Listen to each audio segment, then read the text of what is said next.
Hola a todos y bienvenidos a literalmente una nueva sección en mi canal en la que voy a estar entrevistando a autores, traductores o, por decirlo de alguna forma, conocedores de libros de actualidad que me parecen interesantes y que creo que, bueno, que están aportando un punto de vista distinto a algunos debates.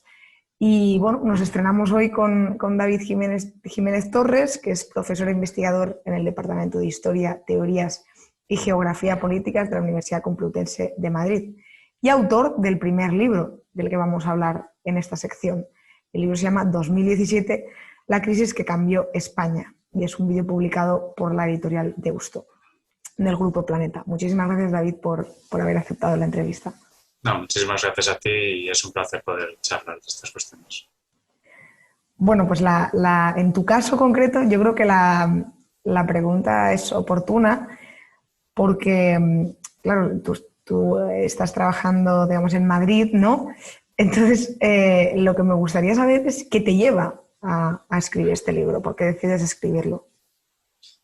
Sí, es interesante. Yo viví muchos años fuera de España, la mayor parte de mi formación ha sido en el extranjero. Bueno, estuve fuera entre los 15 y los 28 años, ¿no?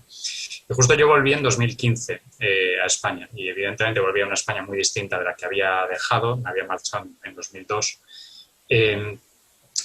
Y también una España que ahora lo puedo reconstruir, digamos, a posteriori, ya estaba acelerando hacia el punto álgido de la crisis catalana, ¿no? De 2017. Evidentemente, lo que hemos venido a llamar el procés ya estaba en marcha, ya llevaba tiempo en marcha, pero digamos la urgencia ya estaba colocándose, ¿no? Y recuerdo de una manera muy vívida, digamos, los momentos álgidos de 2017 y también siempre sentí que era necesario, sería necesario explicar, digamos, a generaciones futuras por qué gente de todos los rincones de España se sintió, digamos, interpelada por lo que estaba sucediendo en Cataluña, ¿no?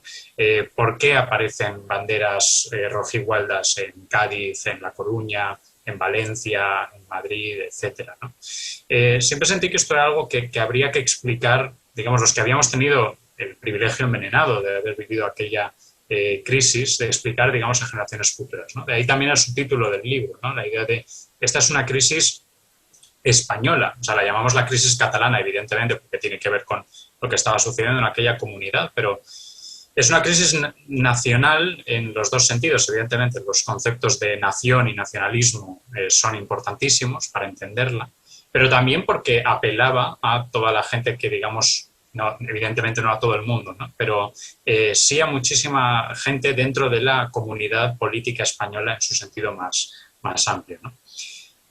Eso por un lado. Y por el otro, hasta cierto punto, en los últimos años he tenido cierta sensación de que precisamente por la fugacidad de nuestro presente y también hasta cierto punto por cierto esfuerzo por banalizar lo que sucedió en 2017, hemos ido olvidando o digamos restándole importancia a lo que sucedió aquel año. Hasta el punto de que eso creo que nos impide ver hasta qué punto 2017 explica algunas de las dinámicas más importantes que vemos hoy en día, ¿no? Por poner dos ejemplos, la fragmentación del centro-derecha, que en el momento en el que estamos hablando sigue siendo uno de los ejes, digamos, de la actualidad política, para mí es inconcebible sin los efectos de 2017, ¿no? Y lo que tuvo aquella crisis de impacto sobre la credibilidad del Partido Popular entre una parte amplia de su antiguo electorado como, digamos, garante del orden constitucional frente al separatismo. O también, digamos, la gigantesca tensión a la que se ha sometido la figura del monarca. No todo es Juan Carlos. Cuando hablamos de las tensiones o de las impugnaciones de la monarquía como institución, ¿no? Precisamente buena parte de los que hoy impugnan la monarquía española lo hacen también como recuerdo del papel que el rey Felipe desempeñó en 2017, ¿no? Y en su famoso discurso. Así que creo que hay toda una serie de grietas en nuestro presente que si las seguimos por la pared nos llevan hasta los acontecimientos de 2017, pero que no terminamos de ver o no hacemos ese trabajo de intentar recorrerlos, ¿no? Y eso es lo que he intentado hacer con él. Y entrando ya en la cuestión, digamos, porque es verdad que tú haces como una división en el propio libro, ¿no? Y hablas también del antes, ¿no? De antes de lo que sucede el 1 de octubre y durante ese año, y evidentemente también del después. Por eso me gustaría preguntarte si crees que lo que sucede el 1 de octubre, que es el referéndum que todos conocemos, el referéndum que se produce en Cataluña, digamos, sin ningún tipo de autorización ni potestad para llevarlo a cabo, por si aquellos que nos están viendo hay alguno que todavía no sabe de qué hablamos, ¿crees que era de alguna forma evitable? O mejor dicho, analizando los acontecimientos que llevaron a ello, ¿crees que si se hubiesen producido de otra forma, que si hubiese habido cierto tipo de intervenciones, esa situación y sobre todo lo que ha venido después se podría haber evitado? Sí, a ver, yo, digamos, ya de formación, ¿no? Como historiador tengo al menos muy marcada la idea de que la historia la hacen los individuos que toman decisiones, ¿no? Y que actúan de una manera, pero podían haber actuado de otra. Esto evidentemente no quiere decir que no haya procesos, que no haya, digamos, grandes corrientes o que no haya, sobre todo, cuestiones que a mí me interesan de historia cultural o de cultura política que están muy profundamente arraigadas en amplios sectores, ¿no? O sea, lo micro no quita lo macro, ¿no? Pero también es importante que lo macro no quite lo micro y que no desdeñemos la idea de que hay muchas decisiones que se toman a título individual de personas que podían haber actuado de otra manera que conducen a cualquiera de los puntos álgidos que queramos señalar de 2017, ¿no? O sea, las leyes de desconexión, el referéndum del 1 de octubre, las manifestaciones constitucionalistas, el discurso del rey, la declaración unilateral de independencia, etcétera, etcétera, ¿no? Entonces, ¿cuáles, digamos, serían las oportunidades perdidas, por así decir, o cuáles son las cosas quizás más evitables? Hombre, pues en realidad, partiendo incluso de algo como es cómo se gestiona el caso Banca Catalana, o sea, el momento en el que, digamos, Pujol puede, digamos, tener mucho más difícil establecer su hegemonía en Cataluña y, sin embargo, hay cierto apoyo, cierta connivencia por parte de las élites del resto de España y un cierto posibilismo hacia la propia figura de Pujol. Claro, yo también en el libro desarrollo un análisis que, desde luego, no creo que el 1 de octubre se explique solo en base a lo que había sucedido en los 5 años anteriores, ¿no? Para mí es una historia bastante más larga y es tan importante entender los años 80 y 90 y 2000 como lo que sucede a partir de 2010, ¿no? Entonces, claro, me parece que las decisiones que no se toman acerca de Pujol son importantes. También el PSC en sus años de gobierno no tenía por qué sumarse a esa labor de deslegitimación de acciones de los órganos constitucionales, en concreto del Tribunal Constitucional, ¿no? Pero también en general el PSC no era obligatorio, no era necesario que, digamos, incorporara algunos de los marcos del nacionalismo, del propio Pujol, ¿no? En el libro cito una frase que se atribuye a Margaret Thatcher, ¿no? De que ella decía que su mayor legado en política había sido Tony Blair, ¿no? Precisamente el hecho de tu mayor legado en política es que quien se supone que es tu adversario acabe incorporando muchos de tus marcos, ¿no? Y creo que Pujol podría haber dicho eso mismo sobre Maragall y luego sobre Montilla. Y luego, sí, evidentemente, creo que el propio referéndum del 1 de octubre podría haberse evitado. Creo que el gobierno del Partido Popular podría haber sido menos naif o menos posibilista en cuanto a, digamos, la función que Junqueras podía desempeñar en aquella situación.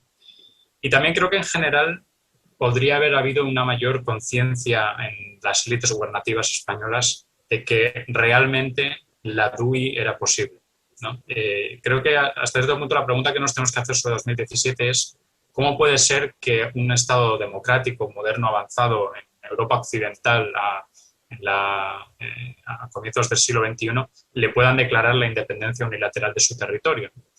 Y yo creo que eso hasta cierto punto se explica porque buena parte de sus élites no pensaron que eso pudiera suceder jamás. Y eso nos ayuda, digamos, a entender algunas de las cuestiones más incomprensibles de aquel año. Incluso aquí, digamos, por cerrar esta cuestión, una de las frases que más se han repetido, digamos, entre personas que tuvieron responsabilidades importantes en aquellos momentos era nunca podíamos pensar que iban a llegar tan lejos, ¿no? Es ellos, puede ser Mas, puede ser Puigdemont, puede ser Junqueras, quien sea, ¿no? Y tú dices, bueno, poder podían, ¿no? El pensamiento es libre. Claro que podías pensar que no iban a llegar que iban a llegar tan lejos como llegaron. Lo que pasa es que no lo hiciste, ¿no? Y eso ya también es una serie de decisiones intelectuales, ¿no? Claro.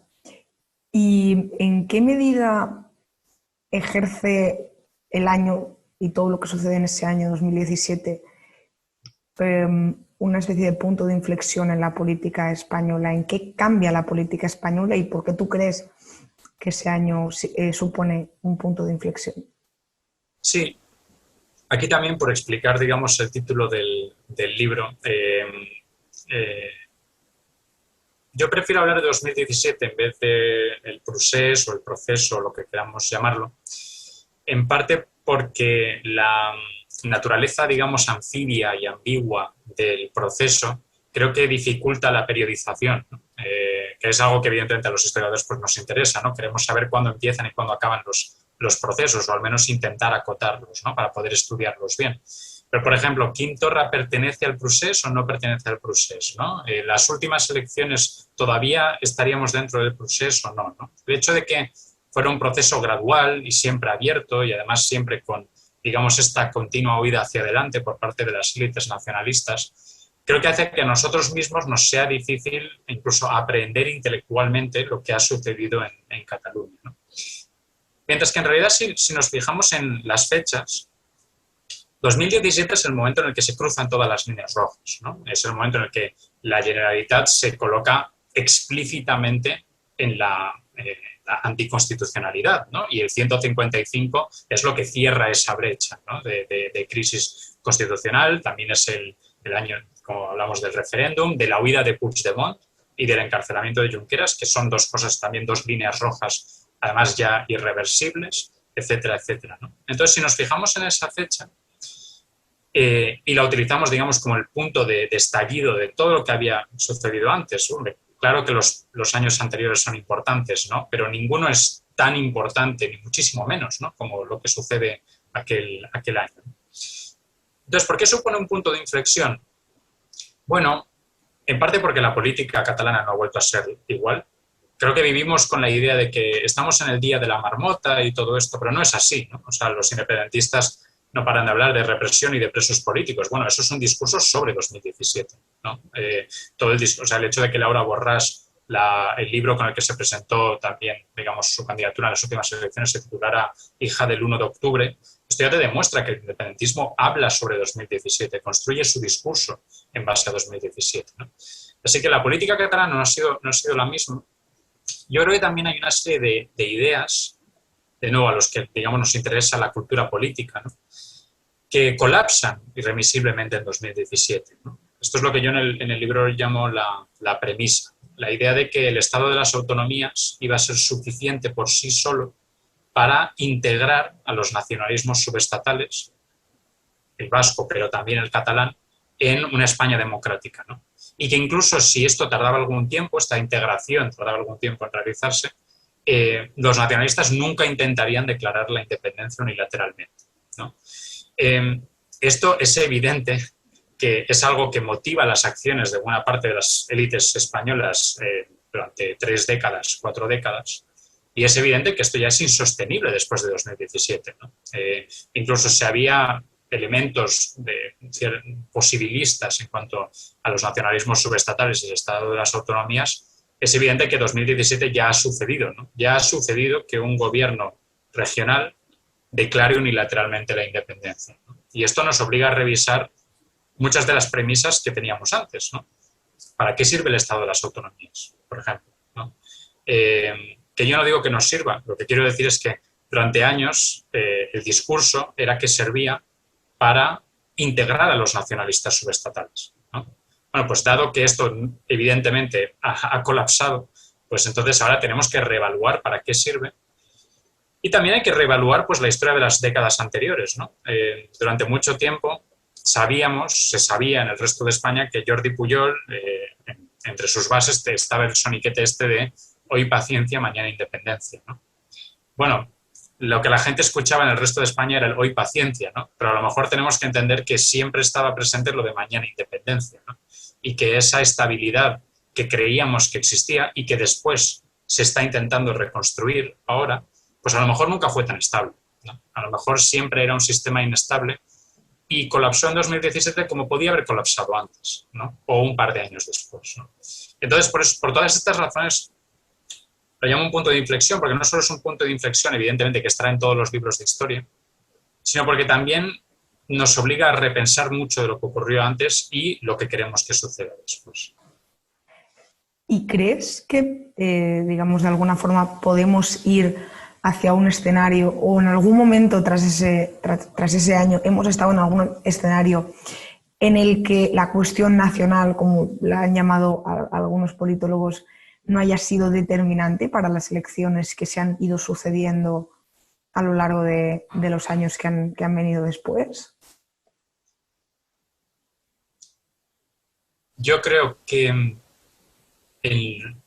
dices en los años, digamos, desde 2017 hasta ahora, ¿no? hasta 2021. Yo creo que es curioso. Yo considero que el crecimiento de Vox es una consecuencia directa de 2017 y, sin embargo, desde el momento en el que aparece Vox, ese aspecto, la cuestión catalana, sobre todo, digamos, para los sectores más afines al gobierno de Sánchez y ahora al gobierno de Sánchez de Iglesias, desaparece como elemento de análisis, ¿no? Y entra más en cuestiones de izquierda y derecha, etcétera, etcétera, ¿no?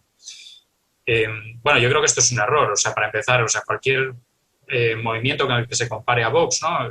Porque hacemos la comparación con Salvini, es como Le Pen, es como Trump. Bueno, ningún movimiento comparable en Europa Occidental o en Estados Unidos nace de una crisis secesionista nacional. A menos que lo consideres, pues, que Salvini es algo parecido, pero en ese caso Salvini viene de la Liga, que era la crisis secesionista propia, ¿no? Y además que nunca, digamos, cruza las líneas que llegó a cruzar el nacionalismo catalán. Entonces, yo diría que, aunque vivamos en un debate público hoy en día en el que el poder explicativo de la crisis catalana yo creo que se infravalore, eso sigue estando ahí. Y creo que si nos ocupamos en hacer algo de memoria y en entender, por ejemplo, por qué la llegada de Sánchez a Moncloa genera tal clima de polarización. Bueno, en el libro menciono algunas de las explicaciones que da el propio gobierno de Sánchez es porque nos odian porque somos el PSOE, ¿no? Porque somos de izquierdas y la derecha odia que la izquierda gobierna, etcétera, etcétera. Bueno, no es así, ¿no? O sea, la principal crítica que se hacía a Sánchez no era tanto que un socialista llegara a Moncloa, cosa que por otra parte había sucedido durante mucho tiempo en los 40 años anteriores, sino que lo hiciera apoyándose en los partidos que hacía un par de telediarios habían protagonizado un asalto a la legalidad constitucional extraordinariamente serio, ¿no? Bueno, eso explica mucho y explica mucho de lo que han sido los años posteriores, ¿no? Entonces yo animaría también incluso a la gente a la que hasta cierto punto le puede dar cierta pereza, porque sentimos que ya lo hemos dicho todo acerca de la cuestión catalana, sentimos que ya se han publicado muchos libros, ya hemos leído muchos artículos, ya hemos hecho mucho análisis sobre esto, ¿no? Y evidentemente hay un elemento de fatiga, que entendamos que no se puede entender nada de la España de 2021 sin entender también la España de 2017. Y por último, si te parece bien para terminar, me gustaría preguntarte, quizá esto sí es lo que más se aleja, ¿no? Como del libro concretamente, pero ¿qué crees que se puede y que se debe hacer un poco para reconducir esta situación no solo de polarización, ¿no? Sino un poco para encauzar lo que yo te decía antes, ¿no? Que el hecho de la cuestión nacional siga o permita que se vuelva a hacer gestión, ¿no? Que se vuelva a hablar de policies y que se vuelva a poner encima de la mesa pues debates que al fin y al cabo, que evidentemente no quiero decir que esto no le interese a la gente, sino pero que afectan de mayor forma la cotidianidad de todos los individuos. Sí, esto en el caso de la crisis catalana es complicado, ¿no? Porque dices, bueno, evidentemente la política lingüística es una policy, ¿no? O sea, solemos pensar que las policies son cosas distintas, ¿no? Pero algo tan cercano como la educación de tus hijos, ¿no? O la lengua con la que se comunica contigo la administración, pues eso es importante, ¿no? Y evidentemente esto también es un elemento de disputa dentro de lo que estamos hablando. Por otra parte, hasta cierto punto me animaría también a superar la idea de bueno, no hay soluciones mágicas, ¿no? Entonces, la cuestión de qué es lo factible y qué es lo deseable, ¿no? Y la idea de que son dos cosas completamente separadas en este caso, pues no sé si es así. Yo creo que la crisis ha llegado, tanto en la sociedad catalana como en el resto de España, ha llegado a una profundidad tal que no hay soluciones mágicas, ¿no? Y quizás la primera propuesta iría por ahí. Y porque no hay soluciones mágicas, pensemos en qué es lo deseable, ¿no? Ya que yo creo que los problemas hasta cierto punto que arrastramos de las décadas anteriores es esta idea de seguir la línea de menor resistencia, ¿no? También el puyolismo es esto, ¿no? Siempre era más fácil para las élites en el Congreso de los Diputados pactar con Pujol, aunque solo fuera por este año, aunque solo fuera este presupuesto, aunque solo fuera esta investidura, mucho más que intentar desarrollar una política de Estado compartida, digamos, por el Partido Popular y el Partido Socialista hacia la cuestión catalana, ¿no? Por ejemplo. Y ahora lo que vemos es que ese cortoplacismo pues generaba problemas mayores, ¿no? Generaba tensiones mayores. Entonces yo creo que estaría bien aprender de esos errores y aprender que, bueno, si tanto Partido Popular como Partido Socialista les parece mal lo que ocurrió en 2017 y hasta cierto punto se supone que los dos están en contra de, digamos, las apuestas de máximos de partidos como Esquerra o como Junts per Cat, pues empezar a desarrollar estrategias a largo plazo, ¿no? No solo, digamos, para lo que se vio en 2017, que es, bueno, cuando el Leviatán quiere, el Leviatán puede, digamos, poner freno a este tipo de movimientos y tiene los mecanismos en su mano para hacerlo, ¿no? Sino también para, digamos, apelar a los sectores sociales que evidentemente apoyan a estos partidos, ¿no? Uno de los errores que creo que se comete más veces en el resto de España es pensar que el nacionalismo catalán es una cuestión de sus líderes, ¿no? Y cuando Artur Mas, si nos acordamos, cuando la CUP obligó a Artur Mas a apartarse, pues parecía que esto era un golpe serio, ¿no? Contra digamos, el procés. Lo que vimos es que no fue así. Lo mismo cuando Puigdemont se fugó, también se daba por muerto a ese espacio y lo que hemos visto es que tampoco ha sido así, ¿no? Entonces, si no empiezas a desarrollar estrategias para pensar, bueno, ¿cómo puedes conseguir que estos partidos no atraigan a tanto votantes, sobre todo en las elecciones autonómicas, en un estado como el nuestro, en el que las autonomías manejan muchísimo presupuesto y además son muy controlan áreas importantes de la vida de los ciudadanos, pues a lo mejor empezar a pensar en ese tipo de cosas puede ser importante. Luego otra cuestión que de nuevo es a largo plazo y puede parecer, digamos, wishful thinking, pero creo que tenemos que estar también en ese terreno, es pensar, bueno, hablamos mucho de que nuestro Estado es semifederal o cuasi federal, etcétera, etcétera. Bueno, algo que Juan Claudio de Ramón, por ejemplo, señala muy bien es que, bueno, el federalismo verdadero se cuida tanto de cuidar lo común como de cuidar lo particular. Y quizás el problema que tenemos no es tanto de cuidar lo particular, que creo que eso el Estado de las Autonomías, desde luego, lo ha garantizado en los últimos 40 años, sino de cuidar lo común, ¿no? Pues tanto una lengua común como una serie de símbolos comunes o una aceptación de una serie de reglas comunes del juego, ¿no? A lo mejor algún tipo de reforma o algún tipo de política de Estado hacia, digamos, el futuro del Estado de las Autonomías debería ir por ahí, ¿no? Pensar cómo puede este Estado precisamente proteger más lo que une a los españoles y no solo lo que es particular de ciertas regiones, ¿no? Y luego, de nuevo, ya por último, en el terreno del wishful thinking, ¿de verdad sería tan mala una gran coalición en España?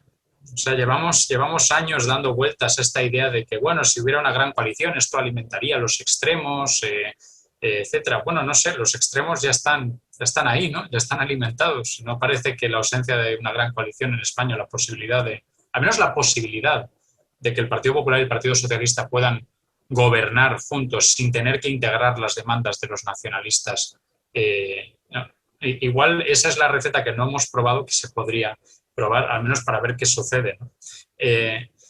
También por otra cuestión, y ya por cerrar, ¿no?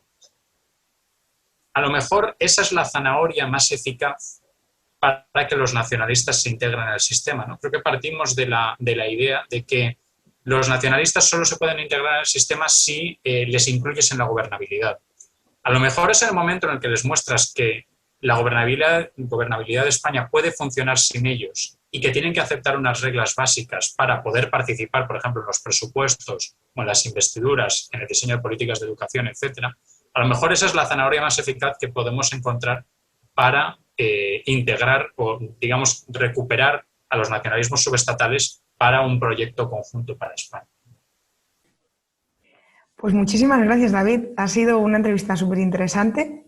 Me ha gustado muchísimo cómo nos has ido contando diferentes cuestiones que al final tratas en el libro.